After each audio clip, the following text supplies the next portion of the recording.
বিসমিল্লাহির রহমানির রহিম। আসসালামু আলাইকুম। আমরা প্রথম অধ্যায় করেছিলাম। তো প্রথম অধ্যায়ের প্যাটার্নে সৃজনশীল প্রশ্নের যে 6 নম্বর সমস্যাটা আছে, তো এটা আজকে আমরা সমাধান করব। এখানে 6 নম্বরে ক নম্বরে বলা হয়েছে যে একটা প্যাটার্ন দেওয়া আছে, পরবর্তী চিত্র এঁকে কাঠির সংখ্যা নির্ণয় করো। তাহলে প্যাটার্নের প্রথমে আমি চিত্রগুলো দেখি। এখানে কাঠির সংখ্যা কয়টা আছে? এখানে আছে 4টা কাঠি।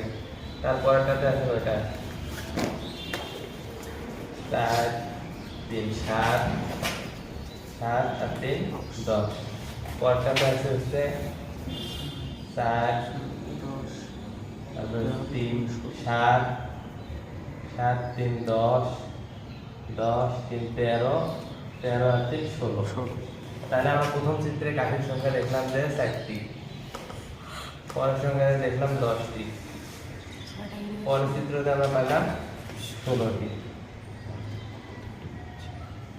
তাহলে আমরা দেখি যে কাঠির পার্থক্য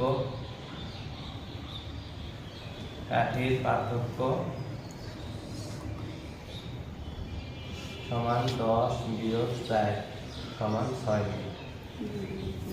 তাহলে সুতরাং পরবর্তী চিত্রে কাঠির সংখ্যা হবে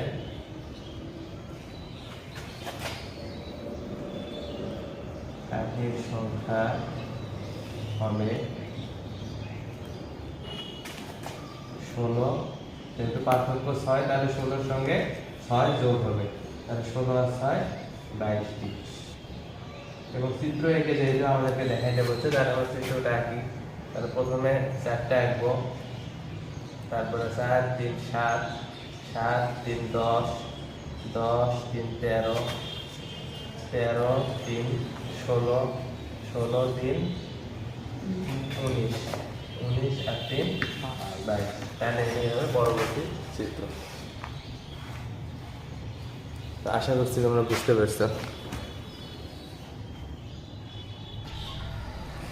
তাহলে খ নম্বরে বলছে প্যাটার্নটির কতম চিত্রে কাঠির সংখ্যা নির্ণয় করার সূত্র গঠন করে 21তম পদ নির্ণয় করো। তাহলে আমরা এখন দেখবো কিভাবে আমরা কতম বা কাঠির সংখ্যা নির্ণয় করার সূত্রটা আমরা কিভাবে গঠন করবো, এটা দেখি। তাহলে খ নম্বরে সমাধান আমরা করি। আমরা দেখি প্রথম চিত্রে কাঠির সংখ্যা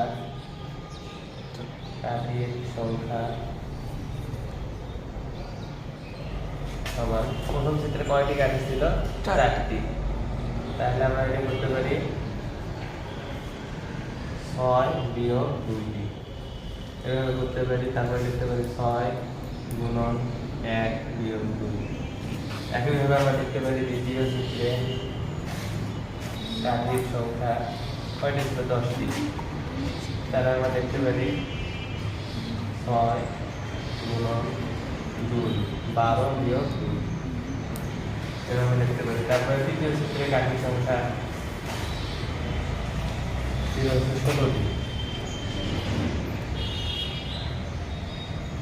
তাহলে 6 গুণন 3 বিয়োগ 2 318 বিয়োগ 2 কত? 16 না? আচ্ছা। তারপর একইভাবে চতুর্থ চিত্রে কয়টি ছিল? চতুর্থ চিত্রে কাঠির সংখ্যা তাহলে 22টি। তাহলে আমরা দেখি 6 গুণন 4 24 বিয়োগ 2 কত? 22টি। তাহলে সুতরাং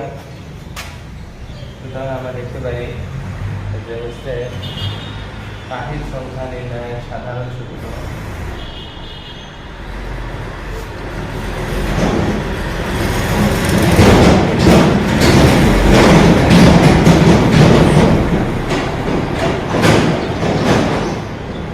কাঠির সংখ্যা নির্ণয়ের সাধারণ সূত্র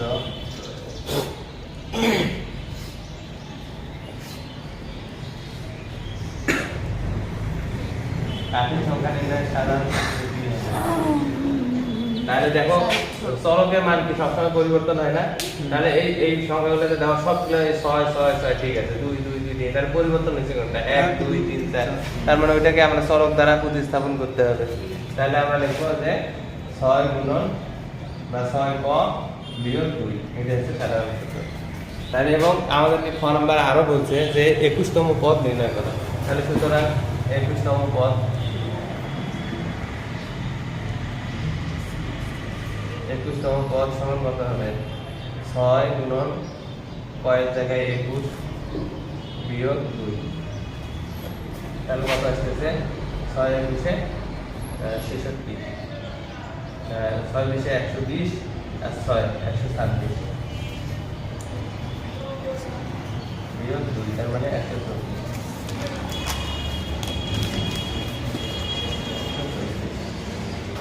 তাহলে 21তম পদ হবে 124।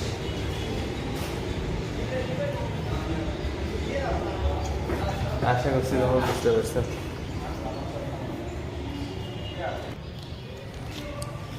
আচ্ছা, তাহলে গ নম্বরে বলছে প্রথম 15টি চিত্রের শেষ 12টি চিত্র তৈরি করতে প্রয়োজনীয় কাঠের সংখ্যা।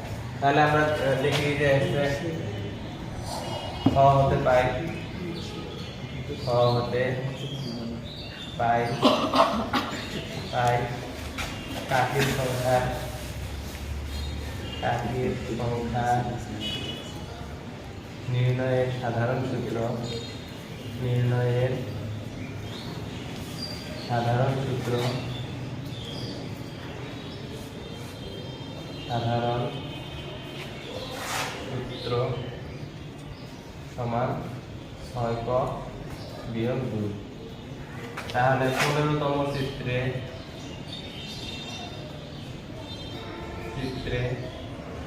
কাঠের সংখ্যা,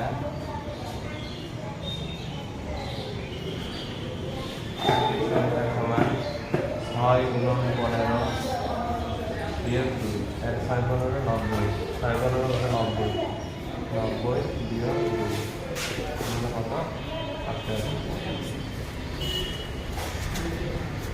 তাহলে আমরা দেখি যে 15টি 1 হতে 15তম চিত্রে, 15তম চিত্রে মোট কাঠি, মোট কাঠি।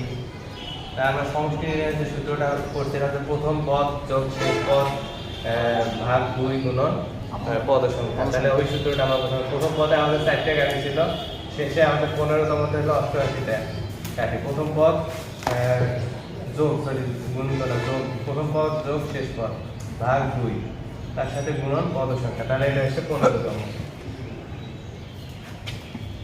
তাহলে 88 এর সাইজ কত হয়? 92, 92 ভাগ 2 গুণন 15। তাহলে এটা আমরা যদি কাটাকাটি করি 4 গুণনে 8, 1 9 12 হয়, তাহলে 6। তাহলে 46 আর 15 গুণ করলে কত হয়? 46 আর 15 গুণ করলে কত হয়? 5 আর 2 0 হাতে আছে 3, তাহলে 4 5 20 26 আর 3 9 হাতে আছে 2, তাহলে 4 তাহলে 1 হতে 15তম চিত্রে মোট কাঠির সংখ্যা হচ্ছে 690। তাহলে এখানে আমাদের যেহেতু হচ্ছে শেষ 12টি চিত্রে, শেষ 12টি চিত্র হইতে গেলে তাহলে প্রথম 3টি চিত্রে যে আমাদের কাঠির সংখ্যা ছিল সেটা আমাদেরকে বিয়োগ করতে হবে। তাহলে প্রথম 3টে চিত্রে আমাদের প্রথম চিত্রে কাঠির সংখ্যা ছিল 4টি, পরের ইয়েতে সংখ্যা ছিল আমাদের কয়টি? 10টি, আর পরেরটাতে ছিল 16টি। তাহলে আমরা দেখি যে প্রথম 3টি চিত্রে দেখি, প্রথম 3টি চিত্রে কাঠির সংখ্যা, প্রথম 3টি চিত্রে কাঠির সংখ্যা, কাঠির মোট সংখ্যা, কাঠির মোট সংখ্যা সমান কত? 4 যোগ 10 যোগ 16 সমান 30। তাহলে এখন যদি আমরা বিয়োগ করি 15টা থেকে প্রথম 3টে বিয়োগ করি, তাহলে শেষ 12টা আমরা পাবো। তাহলে দেখি আমরা, সুতরাং শেষ 12টি চিত্রে, শেষ 12টি চিত্রে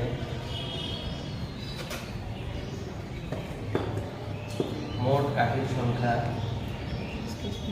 মোট কাঠির সংখ্যা, মোট কাঠির সংখ্যা সমান কত হবে? 690 বিয়োগ 30, তাহলে কত আছে?